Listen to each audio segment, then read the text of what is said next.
So hello everyone, नमस्कार साथियों, स्वागत है आप सभी का एक बार फिर से डेली करंट अफेयर्स की क्लास में।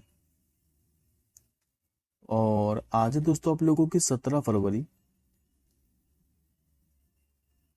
और आज हम सभी 17 फरवरी से बनने वाले जितने भी आप लोगों के मोस्ट इंपोर्टेंट करंट अफेयर्स के प्रश्न बने, इन सभी प्रश्नों को हम इस क्लास के अंदर डिस्कस करेंगे। लेकिन साथ में दोस्तों हम लोग 16 फरवरी के भी करंट अफेयर्स के प्रश्नों को देखने वाले हैं, क्योंकि साथियों संडे को आप लोगों की करंट अफेयर्स की क्लास नहीं आई थी। तो आज की क्लास के अंदर हम लोग 2 दिन के करंट अफेयर्स के प्रश्नों को कवर करेंगे। लेकिन साथ ही उससे पहले एक बार मैं आपको 15 फरवरी के करंट अफेयर्स के प्रश्नों को क्विकली रिवाइज करा देता हूँ, मात्र 2 मिनट के अंदर ही। उसके बाद हम लोग आज के क्वेश्चनों को कवर करेंगे। तो जैसा कि दोस्तों याद करिए, लास्ट क्लास के अंदर मैंने आप लोगों को पढ़ाया था कि अभी जो वानुअतु देश है, यहाँ के जो नए प्रधानमंत्री है ये कौन बने थे। तो ये बने थे साथी जोथम नापाद, प्रख्यात जो हिंदुस्तानी शास्त्रीय गायक है जिनका नाम है पंडित प्रभाकर कारेकर। इनका भी हाल ही में निधन हो गया है। इनका संबंध किस राज्य से था? तो गोवा से। कौन सा ऐसा मंत्रालय जो कि नई दिल्ली में सामाजिक न्याय पर पहली बार क्षेत्रीय वार्ता आयोजित कर रहा है?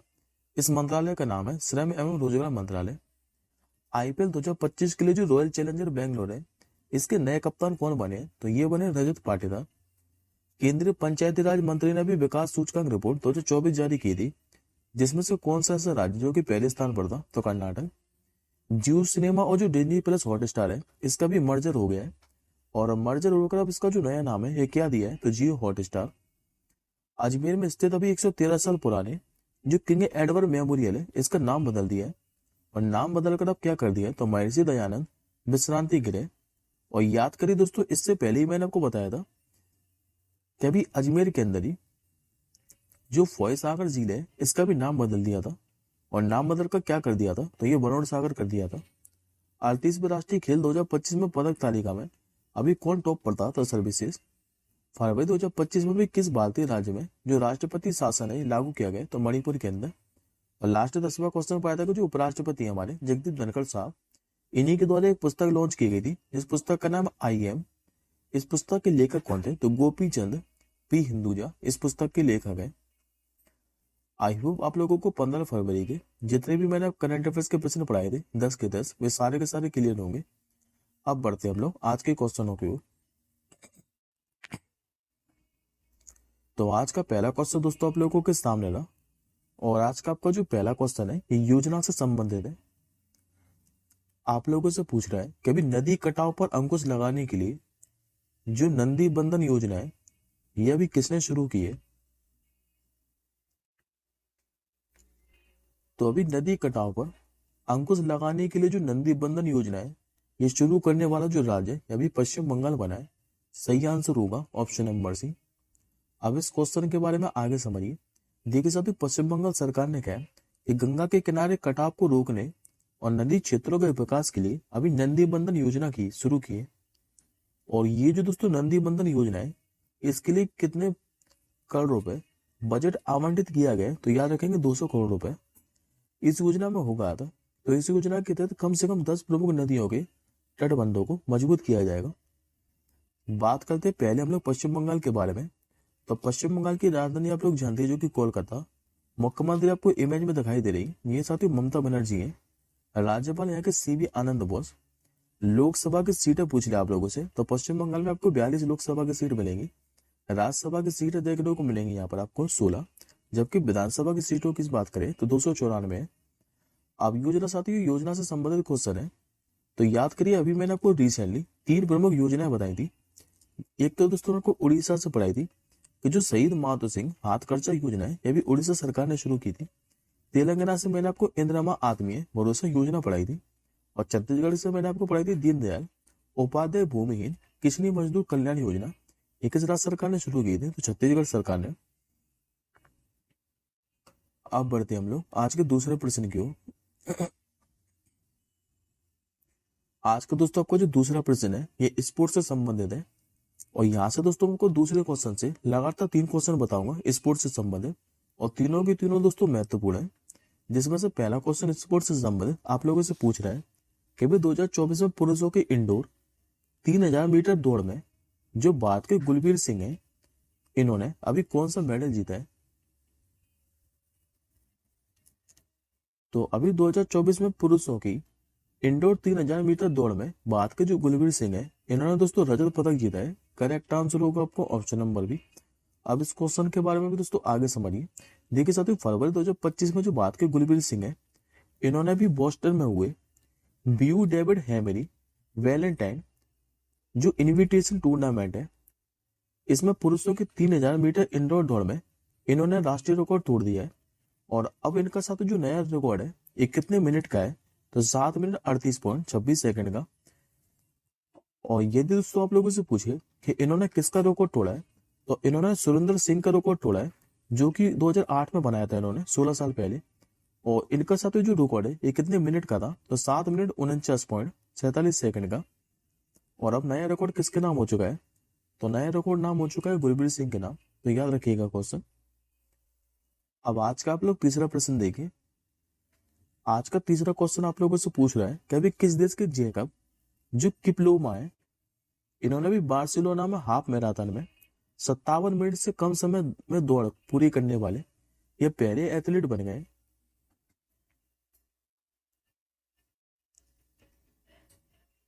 ये दोस्तों युगांडा के हैं। करेक्ट आंसर होगा ऑप्शन नंबर बी। इस क्वेश्चन के बारे में भी आगे समझिए। देखिए साथियों, जो युगांडा के जेकब किपलोमा है, इन्होंने भी रविवार को हाफ मैराथन का वर्ल्ड रिकॉर्ड तोड़ दिया है, जो कि 57 मिनट से भी कम समय में दौड़ पूरी करने वाले ये विश्व के पहले एथलीट बन गए। और इनका दोस्तों जो नया रिकॉर्ड है, ये कितने मिनट का है? तो 56 मिनट 42 सेकंड का। हालांकि दोस्तों इससे पहले ये जो रिकॉर्ड था, ये इथियोपिया के योमिफ कियाचिल्चा के नाम था, जिन्होंने 57 मिनट 30 सेकंड का रिकॉर्ड बनाया था। और अब नया रिकॉर्ड किसके नाम हो चुका है? तो जेकब किपलुमा के नाम। इनका नया रिकॉर्ड है 56 मिनट 42 सेकंड का। और ये कहाँ के है? तो युगांडा के। अब बढ़ते हैं हम लोग आज के चौथे क्वेश्चन की ओर। आज का दोस्तों आप लोगों से चौथा क्वेश्चन पूछ रहा है कि भाई चौथा जो दक्षिण एशियाई सीनियर एथलेटिक चैंपियनशिप है 2025, इसका जो आयोजन है ये कहां पर किया जाएगा? तो पहले तो दोस्तों आप लोग इस क्वेश्चन का आंसर जान लीजिए। ये जो चौथा दक्षिण एशियाई सीनियर एथलेटिक चैंपियनशिप है 2025, इसका जो आयोजन है ये झारखंड की राजधानी रांची के अंदर किया जा रहा है। करेक्ट आंसर होगा आपको ऑप्शन नंबर है। अब इस क्वेश्चन के बारे में आप लोग आगे समझिए, मैं आपको ब्रीफ में समझा देता हूँ। देखिए साथियों, जो चौथा दक्षिण एशियाई सीनियर एथलेटिक चैंपियनशिप 2025, इसका यदि मेजबान शहर पूछे आप लोगों से, तो झारखंड की राजधानी रांची है। अच्छा, आयोजन स्थल क्या है? तो बिरसा मुंडा एथलेटिक स्टेडियम, ये झारखंड के अंदर ही है। आयोजन कब से लेकर कब तक किया जाएगा? तो 3 से लेकर 5 मई तक। और ये जो दोस्तों चैंपियनशिप है, चौथी दक्षिण एशियाई सीनियर एथलेटिक चैंपियनशिप, ये 17 साल के बाद भारत में आयोजित होने जा रही है। हालांकि दोस्तों इससे पहले भी एक बार आयोजित हो चुकी है। और ये कब हुई थी? तो लास्ट टाइम 2008 के अंदर हुई थी। और इस बार भाग लेने वाले देशों की बात करें तो भारत, श्रीलंका, पाकिस्तान, बांग्लादेश, नेपाल, भूटान और मालदीव है। अब आज का आप लोग पांचवा क्वेश्चन देखिए। आज का साथियों आप लोगों से पांचवा क्वेश्चन पूछ रहा है कि हाल ही में भी किस देश ने हाइब्रिड जो क्वांटम सुपर कंप्यूटर है, इसको भी विकसित किया है? तो ऐसा करने वाला साथियों जो देश बना है, जिसने भी हाइब्रिड जो क्वांटम सुपर कंप्यूटर है ये विकसित किया है, तो ये बना दोस्तों अभी जापान देश। करेक्ट आंसर हो जाएगा आपको ऑप्शन नंबर सी। देखिए साथियों, अभी जापान के इंजीनियरों ने क्या है कि रीमेई नामक विश्व का जो पहला हाइब्रिड क्वांटम सुपर कंप्यूटर है ये विकसित किया है, और जिसे दोस्तों फोगाकू सुपर कंप्यूटर में एकीकृत किया गया है। बात करते हैं हम लोग रीमेई नामक विश्व के पहले हाइब्रिड क्वांटम सुपर कंप्यूटर के बारे में, तो ये 20 क्यूबिट क्षमता वाला है। और ये कंप्यूटर ट्रेड आयन जो क्यूबिट्स है इसी का उपयोग करता है, जबकि साथियों अधिकांश जो क्वांटम कंप्यूटर है ये सुपर कंडक्टिव क्यूबिट्स पर आधारित होते हैं। बात करते पहले हम लोग जापान के बारे में, तो जापान की राजधानी साथ टोक्यो। जापान में मुद्रा क्या चलती है? तो जापानी येन। और जबकि यहाँ के अभी नए प्रधानमंत्री कौन बने थे? तो ये बने थे शिगेरू इशिबा। अब मैं आपको जापान से संबंधित करंट अफेयर्स के प्रश्नों के बारे में रिवाइज कराता हूँ। ये दोस्तों सारे के सारे जो क्वेश्चन है मैंने आपको जापान से संबंधित ही पढ़ाए। जैसे कि याद करिए, नागालैंड के अंदर जो हॉर्नबिल फेस्टिवल आयोजित किया जाता है 1 से लेकर 10 दिसंबर तक, इसमें जो जापान है इसको भागीदार देश घोषित किया गया था।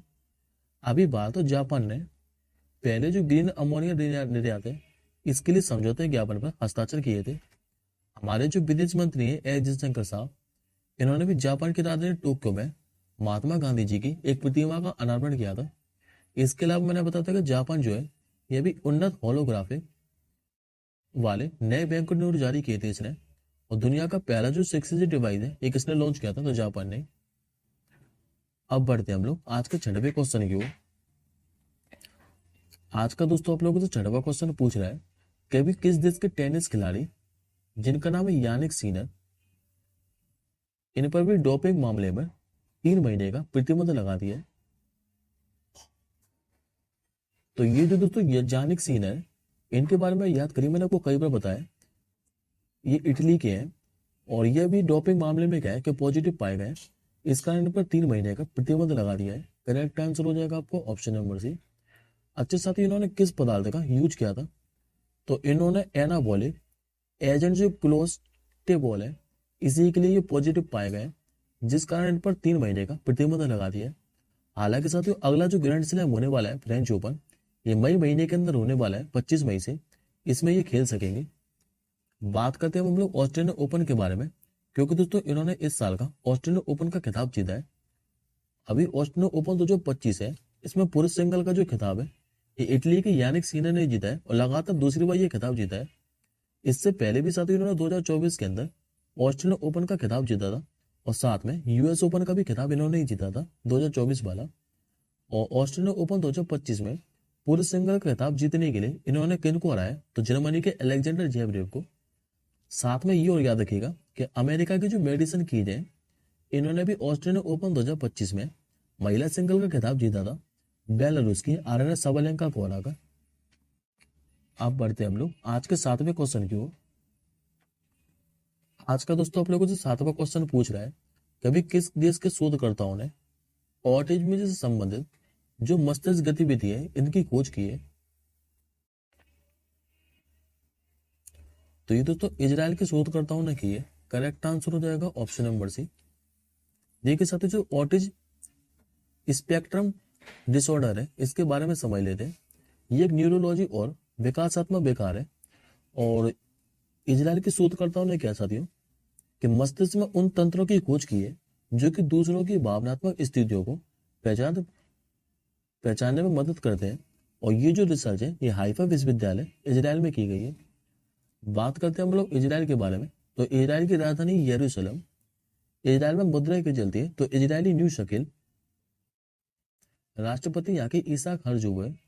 प्रधानमंत्री की बात करें तो बेंजामिन नेतन्याहू है। और अभी दोस्तों ऑपरेशन अजय चलाया गया था भारत के द्वारा इजराइल से भारतीयों को वापस लाने के लिए। ये ऑपरेशन याद रखिएगा।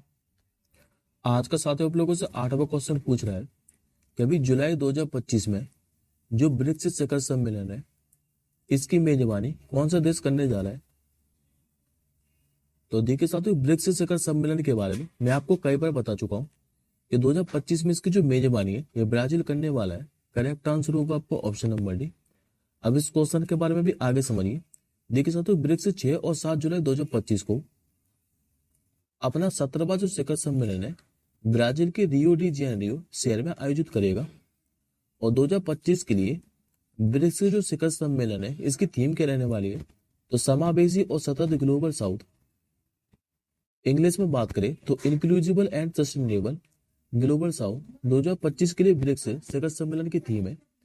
और इस शिखर सम्मेलन में होगा क्या? तो वैश्विक आर्थिक सुधार, वैश्विक शासन संरचना, व्यापार सहयोग और ब्रिक्स देशों के विस्तार जैसे महत्वपूर्ण मुद्दों पर चर्चा की जाएगी। बात करते साथ हम लोग ब्रिक्स के बारे में, तो यहाँ से दोस्तों आपको एक नया क्वेश्चन एग्जाम में डेफिनेटली देखने को मिलेगा, ध्यान से समझिएगा। देखिए साथियों, ब्रिक्स की यदि स्थापना पूछे तो 16 जून 2009 के अंदर हुई थी। लेकिन पहला जो ब्रिक्स शिखर सम्मेलन है यदि आप लोगों से पूछे तो ये 2009 के अंदर हुआ था रूस के येकेतेरिनबर्ग के अंदर। देखिए साथियों, ब्रिक्स क्या है कि पहले इसको खाली ब्रिक के नाम से जाना जाता था, क्योंकि इसमें 4 ही देश थे, ब्राजील, रसिया, इंडिया, चाइना। लेकिन 2010 में क्या है कि इसमें साउथ अफ्रीका शामिल हो गया था, जिससे इसका जो नाम है ये ब्रिक्स हो गया था। और अभी 1 जनवरी 2024 को इसमें 4 नए देश शामिल और हुए थे। ये 4 नए देश कौन कौन से थे? तो मिस्र, इथोपिया, ईरान और यूएई। हालांकि दोस्तों 2025 के अंदर क्या है कि इसमें इंडोनेशिया भी शामिल हो गया है।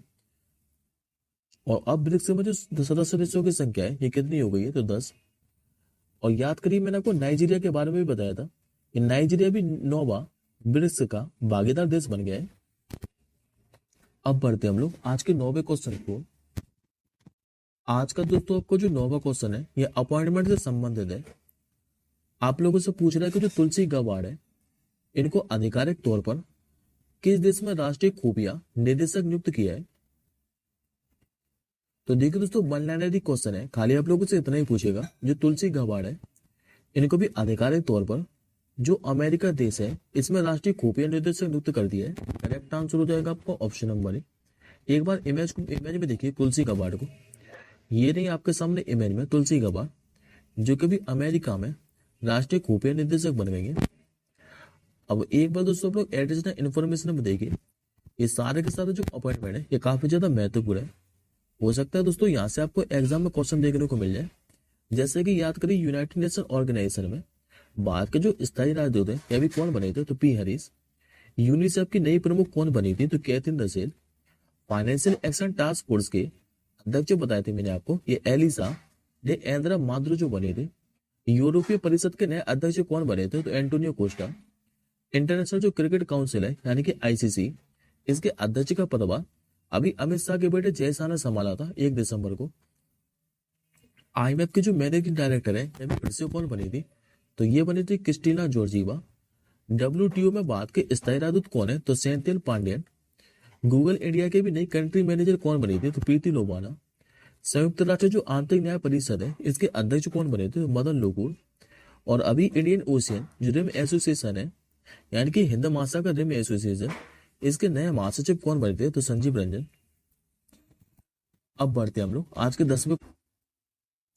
आज का साथियों आप लोगों से 10वां क्वेश्चन पूछ रहा है कि अभी इसरो और किस संस्थान ने स्वदेशी जो सेमीकंडक्टर चिप है इसको विकसित किया है। तो ये जो दोस्तों स्वदेशी आपको सेमीकंडक्टर चिप दिखाई दे रही है ये 2 संस्थानों ने मिलकर विकसित किया है। एक तो इसरो, आईआईटी मद्रास ने। करेक्ट आंसर होगा आपको ऑप्शन नंबर डी। देखिए साथियों भी इसरो और आईआईटी मद्रास के द्वारा क्या है, एक स्वदेशी सेमीकंडक्टर चिप जिसका नाम है RISC-V controller for space application, इसको विकसित किया है। ये जो दोस्तों चिप है ये शक्ति प्रोसेसर पर आधारित है। और शक्ति की बात करें तो एक स्वदेशी माइक्रो प्रोसेसर है। अब ये आईआईटी से संबंधित करंट अफेयर्स का प्रश्न है। तो सारे के सारे दोस्तों जो आईआईटी से संबंधित ये करंट अफेयर्स के प्रश्न है जो तक अभी तक मैं आप लोगों को पढ़ा चुका हूँ। जैसे कि याद करिए आईआईटी मद्रास से ही मैंने अभी आपको 2 क्वेश्चन पढ़ाए थे कि अभी आईआईटी मद्रास ने भ्रूण के मस्तिष्क की 3D छवियां जारी करी थी। और ऐसा करने वाला ये दुनिया का पहला शोध संगठन बना था। भारत का पहला हाइपरलूप जो टेस्ट ट्रैक है ये आईआईटी मद्रास के अंदर ही बनकर तैयार हुआ था। आईआईटी गुवाहाटी से भी मैंने आपको 2 क्वेश्चन पढ़ाए थे करंट अफेयर्स के। क्या आईआईटी गुवाहाटी के शोधकर्ताओं ने भी मीथेन डाइऑक्साइड जैव को जैव ईंधन में बदलने की तकनीक विकसित की थी। और आईआईटी गुवाहाटी के शोधकर्ताओं ने अभी जीवित कोशिका में मरकरी का पता लगाने के लिए एक नैनो क्रिस्टल भी विकसित किया था। अब बढ़ते हम लोग आज के 11वें क्वेश्चन की ओर। आज का दोस्तों आप लोगों से 11वां क्वेश्चन पूछ रहा है कि हाल ही में जो आदि महोत्सव है 2025 इसका जो आयोजन है ये कहां पर किया जा रहा है। तो इसका दोस्तों जो आयोजन है ये नई दिल्ली के अंदर किया जाएगा। करेक्ट आंसर होगा ऑप्शन नंबर ए। दरअसल दोस्तों जो आदि महोत्सव है 2025 ये नई दिल्ली के अंदर जो मेजर ध्यानचंद नेशनल स्टेडियम है यहीं पर आयोजित किया जाएगा 16 से लेकर 24 फरवरी तक। जबकि इस महोत्सव का उद्घाटन किसने किया है, तो राष्ट्रपति द्रौपदी मुर्मू जी ने। और इस महोत्सव में दोस्तों देश भर में जो जनजातियां हैं इनकी समृद्ध और विविध विरासत को प्रदर्शित किया जाएगा। अब दोस्तों मैं आपको 2 फेस्टिवल से संबंधित क्वेश्चन बताता हूँ। जैसे कि याद करिए अभी पहले अंतर्राष्ट्रीय सौर महोत्सव का जो आयोजन है यह कहां पर किया गया था, तो नई दिल्ली के अंदर ही। और 50वां उस्ताद अलाउद्दीन खान महोत्सव पूछे आप लोगों से 2024 में, जो कि दोस्तों एक संगीत समारोह था। ये मध्य प्रदेश के मेहर शहर के अंदर आयोजित किया गया था। ये दोनों के दोनों जो क्वेश्चन है ये रिलेट कर आप लोग याद रखिएगा। अब बढ़ते हम लोग आज के 12वें क्वेश्चन की ओर। और ये दोस्तों आज की क्लास का आपका आखिरी क्वेश्चन है। आप लोगों से पूछ रहे हैं कि जो भारतीय स्नूकर चैंपियनशिप है 2025 इसका जो खिताब है ये किसने जीत लिया है। तो ये दोस्तों बिलियर्ड खिलाड़ी पंकज अडवाणी ने जीता है। करेक्ट आंसर होगा आपको ऑप्शन नंबर डी। दरअसल दोस्तों पंकज अडवाणी ने क्या है कि अभी इंदौर के अंदर जो यशवंत क्लब है यहाँ पर आयोजित भारतीय स्नूकर चैंपियनशिप में अपना 36वां राष्ट्रीय खिताब और 10वां पुरुष स्नूकर खिताब जीता है। बात करते हैं हम लोग पंकज अडवाणी के बारे में, जो कि एक बिलियर्ड और स्नूकर खिलाड़ी है। पंकज अडवाणी साथ 20वीं बिलियर्ड चैंपियनशिप में इनका 17वां गोल्ड मेडल है। और बात करते हैं इनको किस किस पुरस्कार से सम्मानित किया है, तो इनको वर्ष 2008 में अर्जुन पुरस्कार, जबकि 2010 में इनको पद्मश्री पुरस्कार से भी सम्मानित किया जा चुका है। अब ये दोस्तों आज का आपका क्वेश्चन ऑफ द डे है, और इस प्रश्न का आंसर आप लोग कमेंट बॉक्स के अंदर कीजिएगा कि अभी 10 जनवरी 2025 में WHO ने किसे आधिकारिक तौर पर जो मलेरिया मुक्त देश है ये घोषित किया है। इस प्रश्न का आंसर मुझे आप लोग कमेंट बॉक्स के अंदर बताइएगा। और एक बात और साथियों, इस क्लास की जो PDF है ये आप लोग रिवीजन के लिए हमारे टेलीग्राम ग्रुप से डाउनलोड कर लीजिएगा। टेलीग्राम ग्रुप का जो लिंक है वो इस वीडियो के डिस्क्रिप्शन बॉक्स में। अब हम मिलेंगे जल्दी अगली क्लास के साथ ही, तब तक के लिए जय हिंद, वंदे मातरम।